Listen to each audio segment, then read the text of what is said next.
your boy Usmaan back again with another podcast. As you can see, we are joined by Manib and Jem as always, but we have a special guest for the first time. Ollie in, Ollie out, he's here. Jack, how you doing, bro? I'm good, how are you? I'm well. Boys, how you doing? Jem and Manib, how you getting on? I'm good. I'm really I'm good. fine.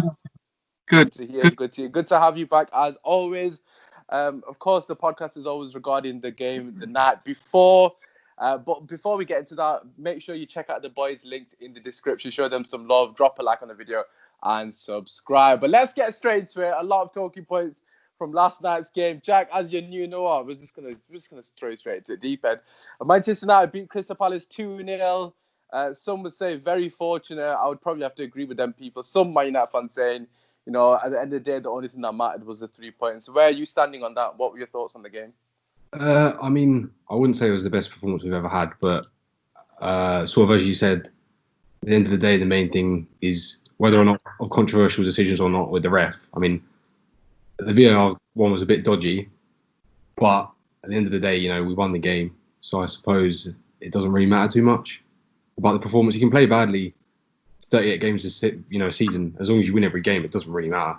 So interesting thought. I'm sure Spurs fans will probably have a different opinion given that they've been absolutely shocking in the Mourinho. But we'll touch upon obviously those factors a bit later on. Yeah, so obviously Jem, he said that it doesn't matter about the performance. The most important thing is the 3 points. I'd probably echoed that sentiment. But regarding the game itself, what were your thoughts? It was an intriguing game, and like I said on the fan camp, it was a test of the mentality of our players, because the first test they didn't pass. That was against Southampton. They didn't pass the test, but this was another test about their mentality, if they're able to overcome it. Because if you could realize previously, if we had had a very bad game, the next game it goes on. But now it was not all that, like Jack said, it wasn't really a good performance, but they were able to get the points. That's the most important thing. So to me, it was a test and they passed. So I'm cool. Okay, mental test that you mentioned. I think, like you mentioned in your fan cam as well, especially against Southampton, we definitely failed the mental test because we couldn't hold on. Mani, what did you feel from the game, coming out of that game? Because like James mentioned, the most important thing, of course, was passing that mental test. Because we had, I think, Rio Ferdinand said it in the post-match as well, we kind of had the mental block against Southampton. But what were your thoughts in this game? In my opinion, I don't think we've passed the mental test yet, because if we had won the last game, we would have been at third place, whereas now we're still where we were before. So I think until we get top four, secure it, and it depends on the next two games. And if we do win those, then I think, in my opinion, then we pass the mental test, because we haven't really gained anything apart from catching up to the teams above. But I think when it matters the most, that's when we fail. So we'll still need to see what they are like in the next two games. And in terms of the game, I like the fact that we didn't put our heads down after we conceded the offside goal, because otherwise the confidence gets lost from the team. And I think if the goal did go in, it would have been hard for us to find a way back. So it was good to just grind out the result, in my opinion. I think that's a very valid point regarding the fact that we haven't really overcome anything major. Because I think we need to have a bit of reality as well. I think that I completely agree with what you said there. Because I think I've seen a statistic. There's been 6 times this season we've had an opportunity to win a game and overtake Chelsea. And if I'm not mistaken, we've lost 3 and drawn 3. So again, that just shows that we seem to bottle it every single time. Okay, granted, yesterday we didn't. But in saying that, of course there was pressure on the game, but we were just catching up to teams. There wasn't an opportunity to overtake. Jack, what are your thoughts on that? Because I know you've been very vocal on the whole Ollie thing, but what do you put that down to? Is that down to the managers, or is that down to an experience from the players, or what do you reckon?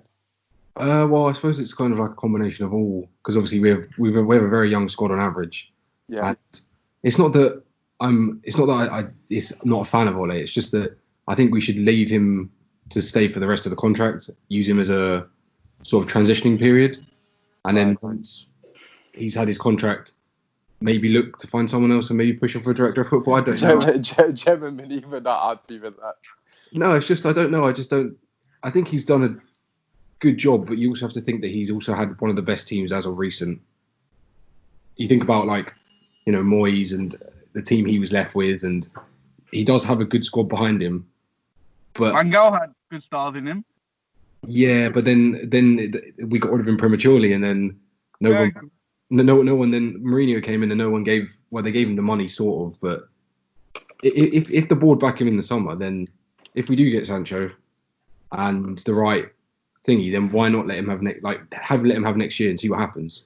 What's the worst that can happen? Sort of. If we get top 4 and then we win something like the FA Cup or the Europa League, let him have next season, and then I suppose you make a decision at the end of that season, like you would with any manager anyway. You got to assess what happens at the end of a season. You have to give him another one. Arguably because of the pandemic, you have to give him another chance to just keep going. You have to assess it year on year anyway. It's never as easy as just going, oh yeah, they won something 2 years ago, so they should stay, etc., etc. Well, I agree with obviously assessing it year on year, because I don't think any big club should just go on sentiment and say, oh, he did this XYZ 2 years ago, because obviously it's not relevant to the current time.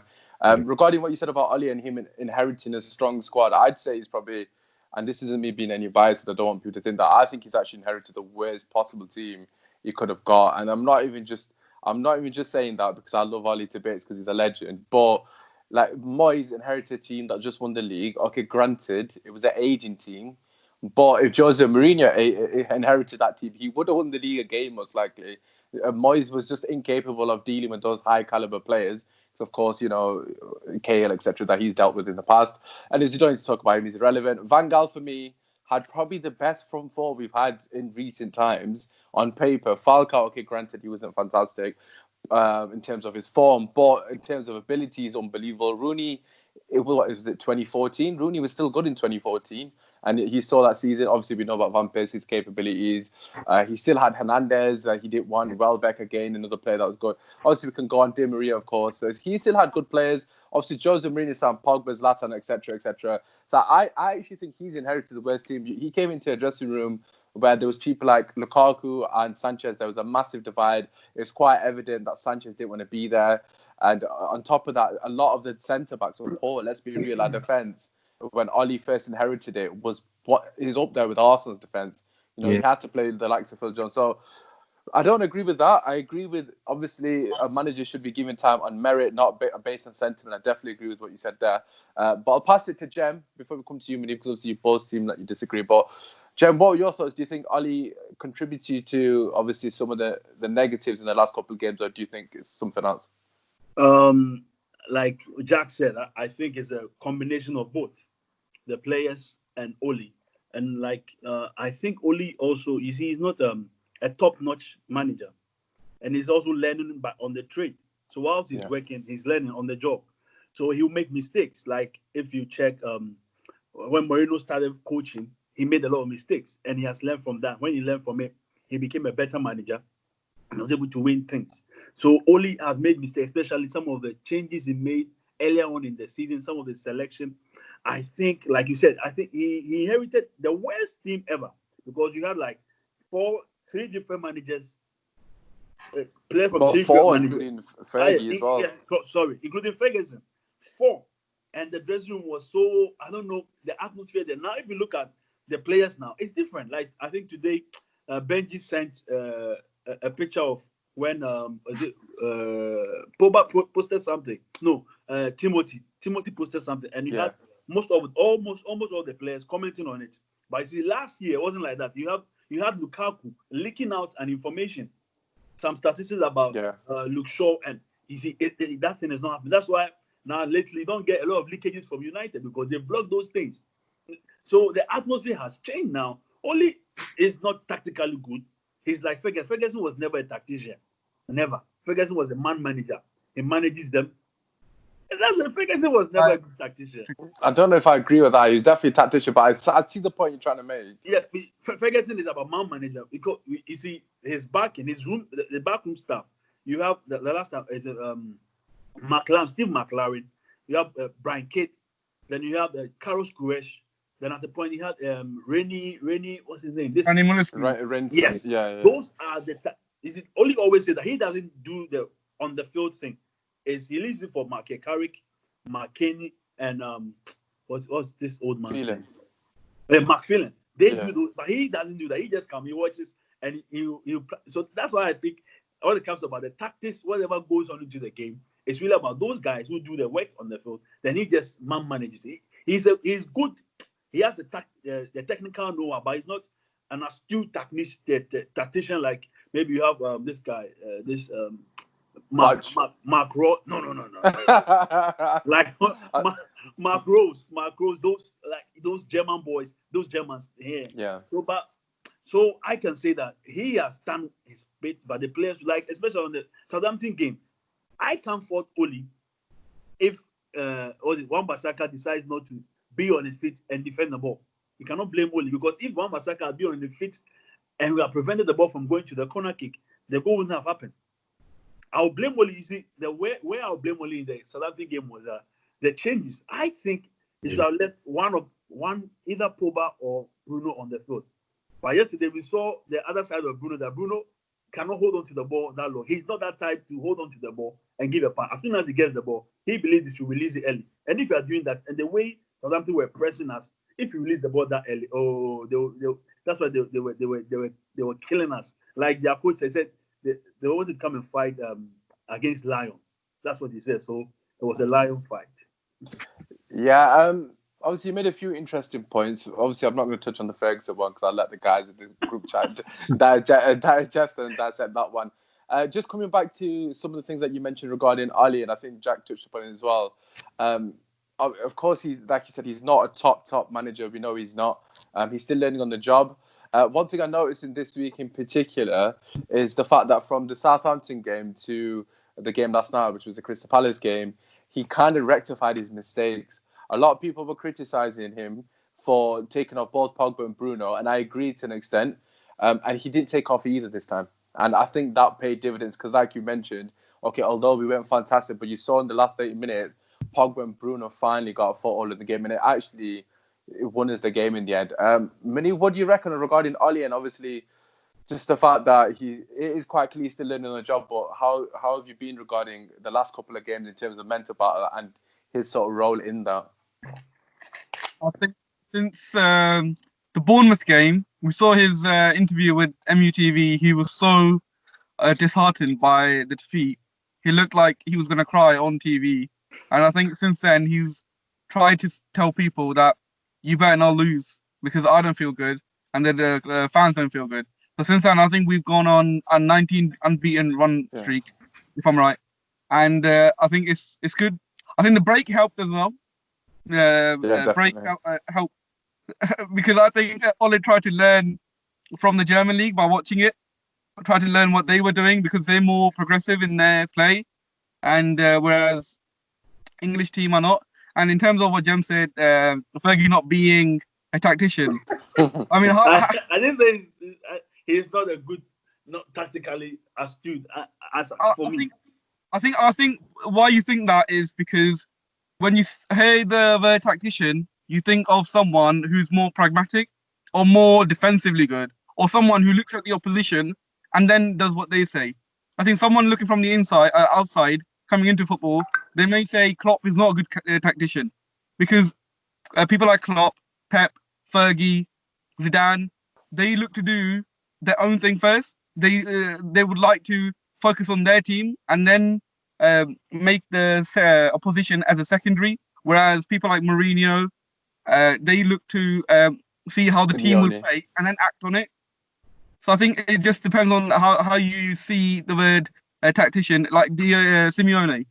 Even though he's a master of a tactician, he's just won one league title with him.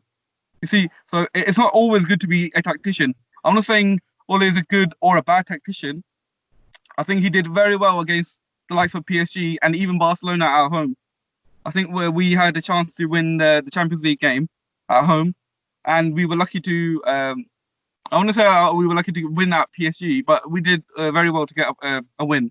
So I think Ole has shown that he's good when we're the underdogs, but it's about making us fearful for the other team. I think that's more important, but we haven't got to that point yet, which is why we should get someone like René Mullenstein as a assistant manager, because I remember him talking about the game against Barcelona in the Champions League final and how they were looking to press them forward like they should be with the teams that like to pass from the back. So I think people like him. I don't think Kieran McKenna and Carrick and Phelan are enough for us to be a fully stacked tactical team. I think we need someone who's worked in the German league or Spanish league or Dutch league, because I think they're more progressive in their play and they know how to get the result out by playing on the attacking side. Okay, I think that's an interesting point. Regarding obviously changing the backroom staff, personally for me, I wouldn't do that. I don't think it's. Well, I see your point. Obviously, get people that are more astute tactically, but I just don't think they need to change anything that currently is working. Granted, they may not be the best tacticians, but I just don't think you should change that. And plus, they clearly have a good chemistry between them. They trust each other's decisions, which is important as well. But let's move on to yesterday's game. There's one thing that I definitely noticed from yesterday's game, minus of course the fact that we're absolutely knackered. The necessity for a CDM. Let's be real. Matic was obviously, I know Rashford was the star man, and I'll ask you guys who your man of the match was a bit later on. But Matic was so influential in getting us over the line yesterday. And this isn't a dig on McTominay. I just want to make this clear. It's not his position. He's not a specialist. His reading of the game is nowhere near as good as Matic, and that's understandable. Matic will play that role his entire life. McTominay's just not quite out to play that role as it currently stands. He might be able to nurture, but we'll have to wait and see. But Jack, I'll come to you first and foremost. What did you take away from the game? Obviously, like I mentioned, it's quite clear the CDM we need that desperately this summer. But was there anything else that you thought, no, what we're lacking there? I completely agree with you in terms of Matic. I mean, the problem is obviously we've had games every 3 or 4 days, and he's needed every game because he's the calm in front of the defence. And obviously, for example, yesterday, he's the one who picks up from the mistakes of the back four. Not that we make many mistakes from the back four, but as you said, it's his role and he's been doing it for a long time. And obviously, the start of this season, he wasn't particularly great. And, he didn't deserve to play. And obviously, McTominay deserved to play. But yesterday's a perfect example as to why he should have. Because the stats are there to prove that if you're going to play Bruno and Pogba, you need Matic in the middle. Because our win rate is double. It's not a coincidence that we've gone on a 19-game unbeaten streak the minute that Matic came back in the team. The two things have come together, and obviously I know Matic is 31, 32, so he can't play him every game, and then obviously it gets a bit more sort of shaky, as you said, when McTominay comes on for him, because obviously it's not his desired position. And of course we need to look to replace Matic, but obviously he's just signed a 3-year contract, so you kind of lurk in the middle between if you're going to look to pick up weaknesses from the game, it's not that you want to keep Matic because he's fantastic at the job he does, but the weakness comes when you have to take him off, as well as with what Jen was saying, taking off both Pogba and Bruno. The minute you take them off, the passing goes from progressive and forward to sideways and backwards. Yeah. And it's a bit worrying because you can't do. That's what happened against Southampton, as Jen was saying. If you're passing backwards, not that McTominay is a great potential, right? But when him and Fred come on, there's a lack of urgency forward, and then that's where we got punched against Southampton. Obviously, I know the injuries didn't help, but obviously the game yesterday was solid, and I'd give man of the match to Rashford. Of course, he was fantastic, but I think we need to the worrying bit is, especially in short terms of period when the games come quick and fast, the lack of squad depth is an issue. But I suppose that's down to the board to let Ole do what he wants to do in the summer, and you'd hope purchase the right players for the right positions and then see where we are next season with it. Yeah, no, I think most of us probably agree with the sentiment in terms of regarding McTominay yesterday. Obviously, for me personally, him and Fred, the problem with both of them is they're just passing it sideways too much. Like I said in the play ratings, I got massively frustrated with McTominay. He was slowing the game down alongside Maguire. I just felt like they wanted too many touches, and for whatever reason, they've gone back into that sort of mode of not moving the ball quickly. We saw even with the goal against Southampton, the second one, which was Martial's goal. Pogba got the ball, played the ball straight to Bruno. Bruno played it straight to Martial. Martial scored.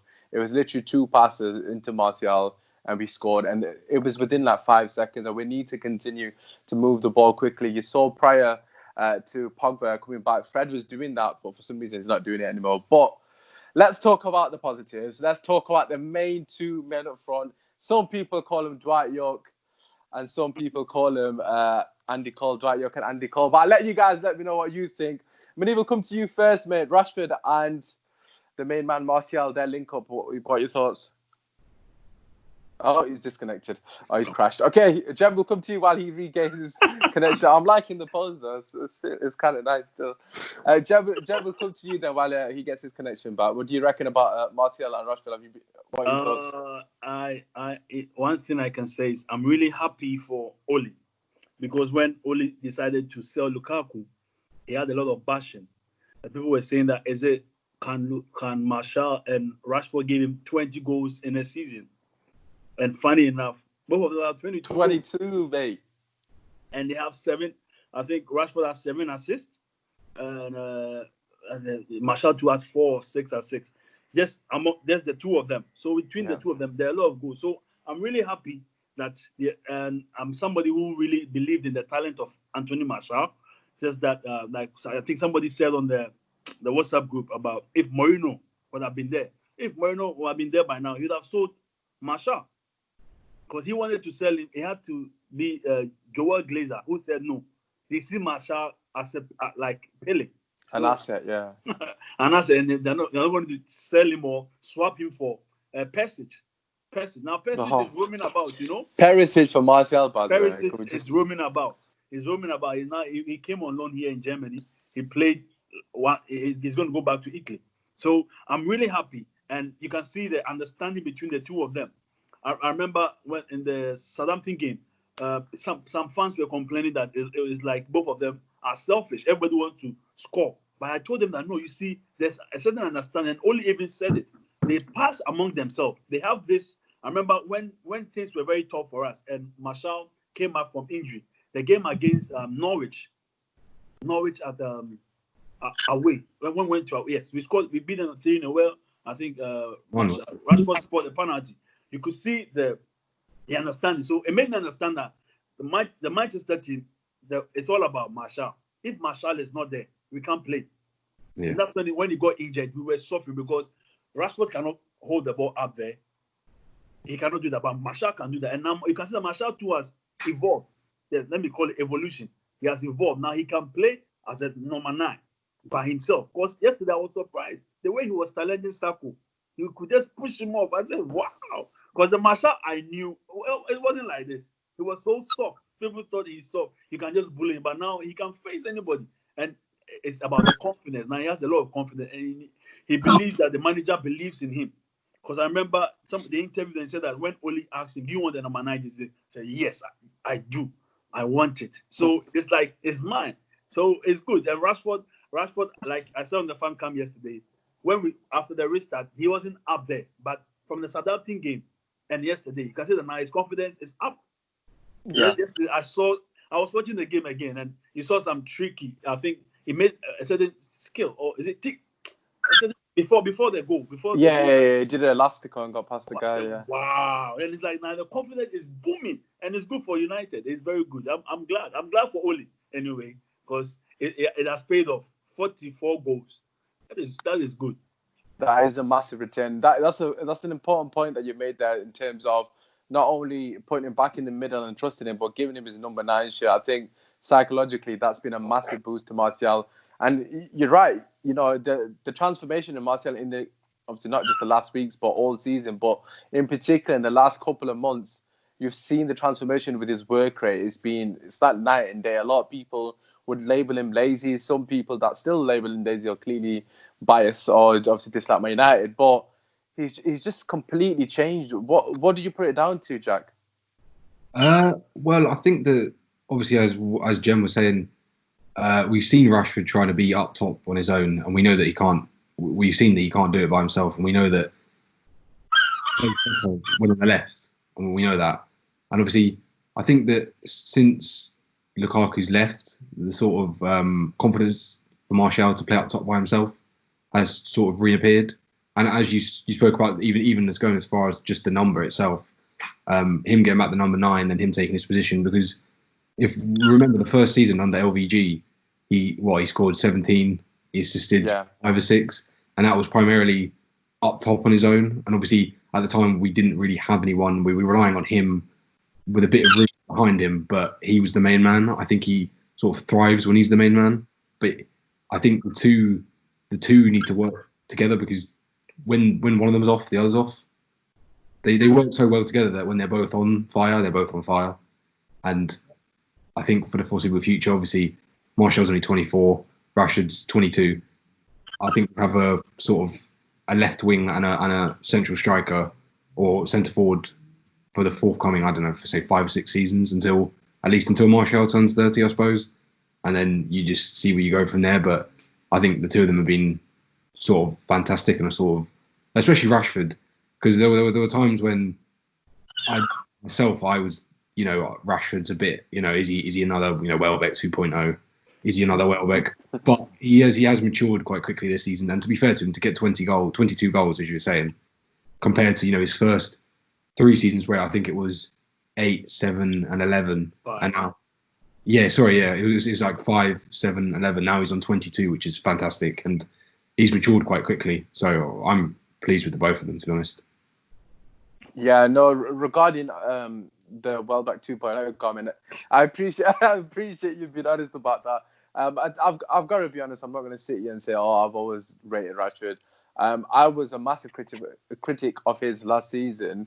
The main critique I was giving him, and I was very consistent in the same critique, was his decision making was absolutely abysmal last season.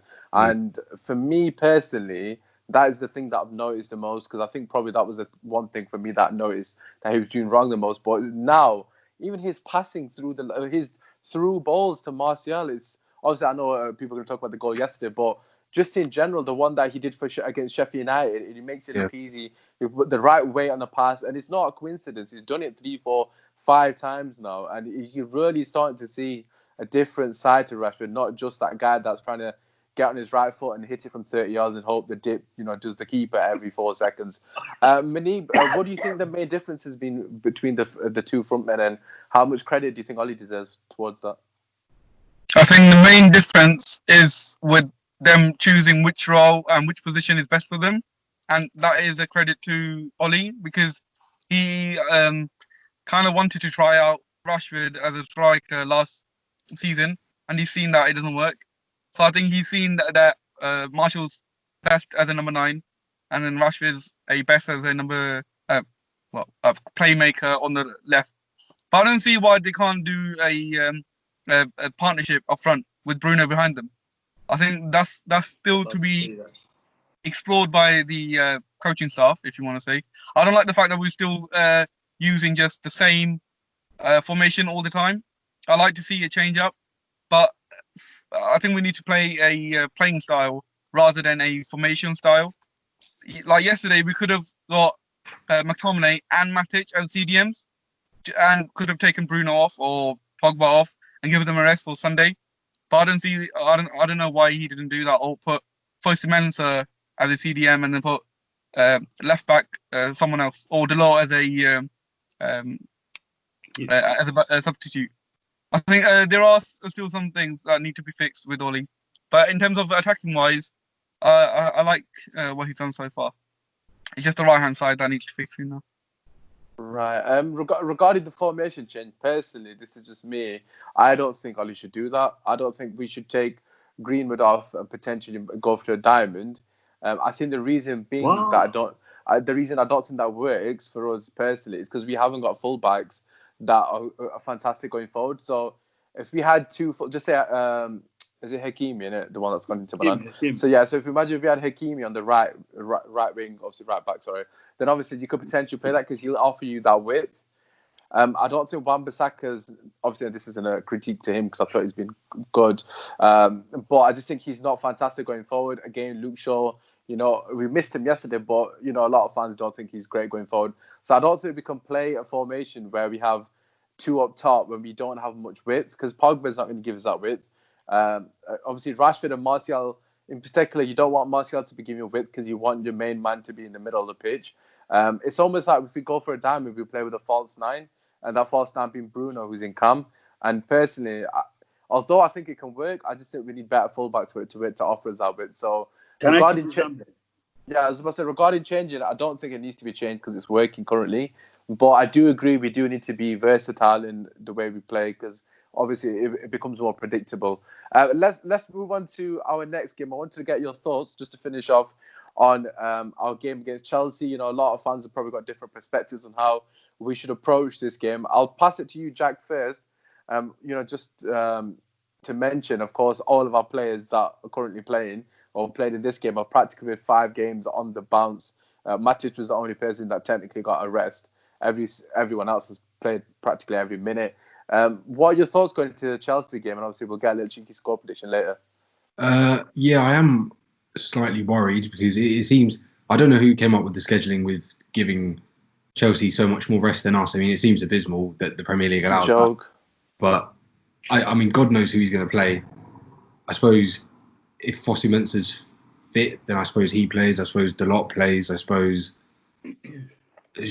James plays. I mean, what does he do? Does he go and stick a... What would you do? What would you do, Jack? Forget Oli, because I don't think we'll be able to predetermine what he's going to do. If you're in charge of Man United right now, do you go for the FA Cup or do you rest your players? Because obviously you can't do both, can you?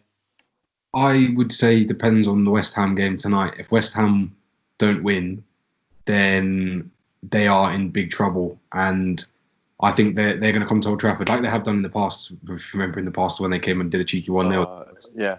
Yeah, we don't want that happening again. So if West Ham don't win, just play a weakened team against Chelsea, and you could sort of hope that the effort and the passion and something might happen. Chelsea aren't great, so they've lost to West Ham, so anything's possible. If West Ham lose, then I suppose you could go with a strengthened team, hope you're winning by 60 minutes, and sort of bring on the rest and just hope for the best. It's hard to say what he'll do because of the lack of rest. I mean, 48 hours. He can't be playing Bruno surely from the start. Bruno's played every game. In an ideal world, you'd love to say yes, start him, but you can't because when's he gonna get injured? He can't play every game in a row and not be dropped but then it's a I suppose you've got to weigh it up, because do we want to lose to Chelsea? Not really. It's hard. For me personally, I'll give you my thoughts and I'll pass it on to you, Jem. I don't actually give a shit about this FA Cup game. I'm not going to lie, and I don't want to disrespect the competition at all. I know people are going to bring up stuff that I've said in the past. I wanted to win the FA Cup. Let me just clarify this. I wanted to win it, but given the situation when the players have had literally 1, maybe 2 days max rest, on top of, they played 110 minutes yesterday. I know some of that was stoppage. So obviously Van Aanholt, hopefully he's okay. But nevertheless, it's 110 minutes. Again, and it was intense as well. It's not like we got easy wins. That Southampton one, that's devastating mentally. This one, Rashford said after the game, it's draining. He said that was a difficult game. And he's probably one of the fittest players we've got in the team, I would assume. I just don't think it's worth the risk. What if Bruno gets injured? Then we're screwed. Let's be real. You're going to have Pereira back in calm, and I just don't think, and hypothetically speaking, if we beat Chelsea, what's to say we're going to beat Man City in the final? It's not even worth the risk. I'd rather we allowed it and then went for, obviously, beat West Ham. And then if we don't get top 4, at least they're fit for Europa League. That's still a trophy. Anyways, Jem, that's my thoughts. What do you reckon? Do you echo me, or are you on Jack's side? Obviously, you've got to play both sides, I guess. I'm on my side.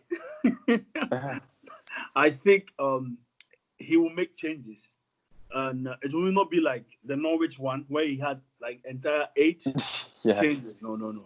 I think Bruno will play. He will play Bruno. Yeah. But you might have Matip. Why do I always say Matip? Matic. Matic and Fred playing. He will not play Scott. Scott will be on the bench because if you can see, he keeps on rotating Scott and Fred. Today, one will play. The next game, Do you think he'll play Matic?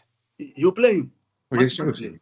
He's only I personally don't think he should. I think he's got to be McTominay and Fred. He'll But play him. He'll play him. He'll play because like we need that calmness. yeah. Bruno will play. Fred will play. Then you have like before Pogba, the same team before Pogba. Then I'm sure he'll play 3-5-2. well, we barely got any full packs. I don't know if he'll get away with 3-5-2.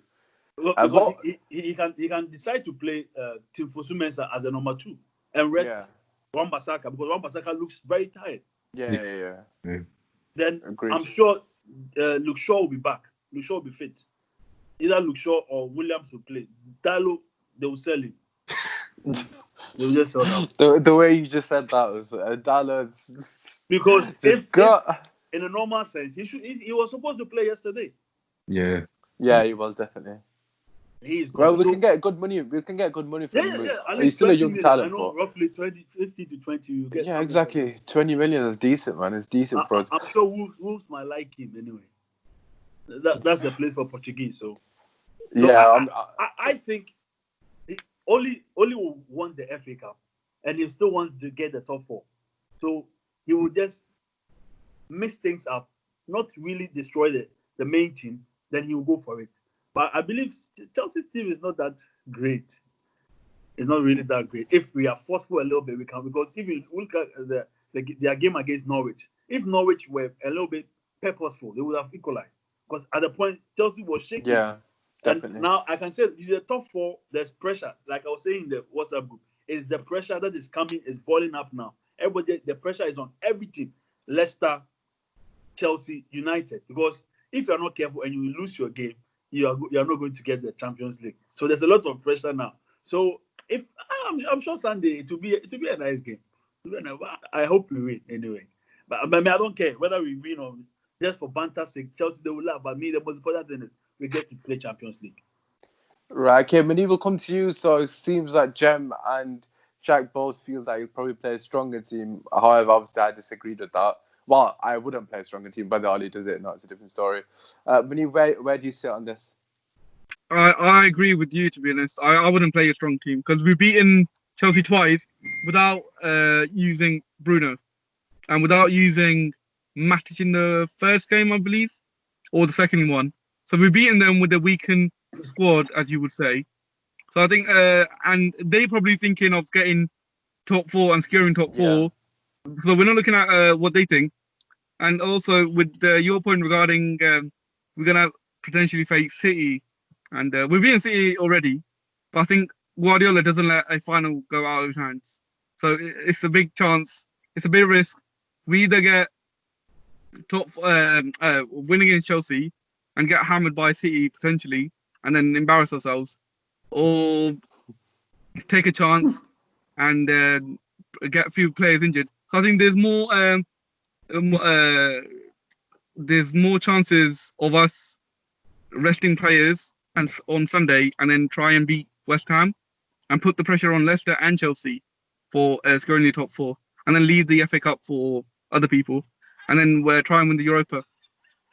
Yeah, that's what I would do. We've got to remember Chelsea have got Liverpool as well, so they're gonna be thinking about that as well. That's an important game for them in terms of top 4. If they were to be very strong in this game on the weekend, and they get a couple of injuries, they've already got a few injuries as well, then their top 4 chances are very slim as well. So they haven't got easy games. They've got Liverpool and Wolves. Wolves are not going to be easy game because they're going to want top 7 as well. But yeah, for me personally, I just don't think it's a risk worth taking. We let you guys decide in the comment section what you guys would do. Just to finish off, quick score prediction from everyone for the game. I'll kick it off. I'm not gonna lie, I haven't got a bloody clue. I don't even know who's gonna play. I'm just gonna say 1-1 and it's gonna go into pens. Fuck it, we'll take it. We'll take it in pens. 1-1, we win in pens. Whatever. Jack, what do you reckon? Yeah, same as you. I have no clue. I'll just go 1-1 till the 90th minute, and then we win it 2-1 in extra time. Ollie off the bench. You love to see it. Jack, what do you reckon? I'll go for a 2-1 win for United. Okay, fair enough. Fairly confident. Mani, what do you think? 2-2, and then extra time, Chelsea win it. Oh, okay, fair. To be honest, I'm kind of swaying more to Chelsea winning. I've got to be honest. I just think the extra We've couple of got a days good rest rest. is going to kill us. Exactly. Honestly, like I said, I don't care. I will celebrate if we do win because, of course, it's a win against Chelsea. But that aside, it has been your podcast. Hopefully, you guys have enjoyed it. As always, drop a like, subscribe, show the boys love on their socials. That will all be in the description. And let us know who you agree with. Obviously, if it's Jack, Ollie out. Nah, to be fair to you, Jack, you've been fairly level-headed. I can't disagree with some of the points you made. Oh, I understand Jack now. I understand his point now. Yeah. No, but when you've had a chance to explain, then I can see your thought process. I do agree with what you said. So, anyways, apart from that, thank you very much for your time, guys. We'll be back probably Monday. But apart from that, enjoy your weekend. Hopefully, United get. In fact, actually, before we go, I just remember Leicester are playing Spurs. Completely forgot. Just a quick score prediction on that as well. Let's just everyone put their necks on the line. I'm gonna go for I think Joseph might do him. I'm gonna say 2-1 Spurs actually. Maneem, quickly, what do you reckon? Just to point out, I'm saying Chelsea are gonna win. I don't want United to lose, but I just think that will happen based on our mentality and where we see in terms of the FA Cup priority and top four. Yeah. And Spurs, I think Mourinho probably want to do us dirty and let them win.